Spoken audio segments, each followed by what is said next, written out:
आखिर फैक्ट्री में चांदी कैसे बनता है और मिठाई के ऊपर चांदी का वर्क क्या असल में होता है और इसे किस तरह से इतना पतला बनाया जाता होगा। कई लोग तो इस चांदी के वर्क को मांसाहारी भी मानते हैं, तो क्या है इसकी चौंका देने वाली सच्चाई, चलिए जानते हैं। सबसे पहले साइंटिफिकली देखा जाए तो चांदी में एंटीबैक्टीरियल गुण पाए जाते हैं जो इन मिठाइयों को लंबे समय तक खराब होने से बचाते हैं और इसकी इसी खूबी की वजह से इसको लगाने का चलन शुरू हुआ था। और इसमें एंटी माइक्रो ऑयल गुण होने की वजह से बैक्टीरिया के पनपने का चांस नहीं होता है और जिससे मिठाइयों और खाने में टॉक्सिक होने से बचाया जा सकता है। लेकिन आपको जानकर हैरानी होगी, चांदी का वर्क बनाने के लिए चमड़े का इस्तेमाल किया जाता है, क्योंकि चांदी का वर्क बनाने के लिए चांदी को चमड़े में रखकर एक खास तरीके के हथौड़े से लंबे समय कूट कूट कर पतला किया जाता है और जिससे एक पतली छल्ली जैसी लेयर बनकर तैयार हो जाती है और इसे ही चांदी का वर्क कहा जाता है। जानवरों के चमड़े से ये आसानी से निकल भी जाती है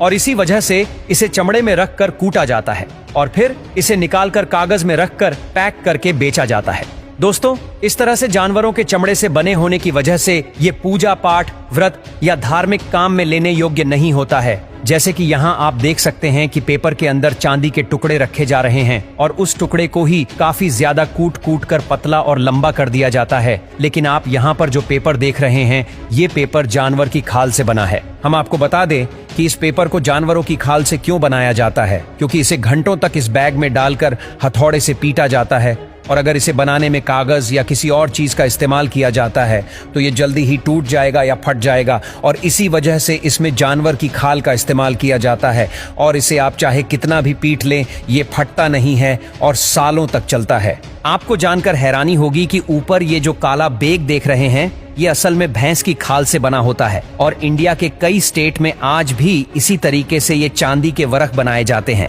लेकिन अब हालात धीरे धीरे और भी ज्यादा खराब होते जा रहे हैं, क्योंकि अब इसमें सिल्वर की जगह एल्यूमिनियम से लेकर निकल, लीड और कैडमियम जैसी चीजों का इस्तेमाल किया जा रहा है। इन सब चीजों से बनाए गए सिल्वर लीफ हमारी सेहत को बहुत ज्यादा नुकसान पहुंचाता है। साथ ही साथ हम आपको ये भी बता दें कि शुद्ध चांदी से बने वृक्ष एक सीमित मात्रा में ही हमारी बॉडी के लिए नुकसानदायक नहीं होते हैं, लेकिन अगर इसे ज्यादा मात्रा में डेली यूज किया जाए तो फिर ये आपकी सेहत को नुकसान पहुंचाएंगे, क्योंकि सिल्वर की ज्यादा मात्रा हमारी बॉडी में जाने से अल्जीरिया नाम की बीमारी हो सकती है और जिसमें हमारी स्किन नीली हो जाती है और डॉक्टर की माने तो इन चांदी का वर्क से बनी मिठाई से दूर ही रहना चाहिए, क्योंकि अब अधिकतर दुकानदार चांदी की जगह एल्यूमिनियम के वर्क का इस्तेमाल करने लगे हैं जो हमारी सेहत के लिए बहुत ही डेंजरस है।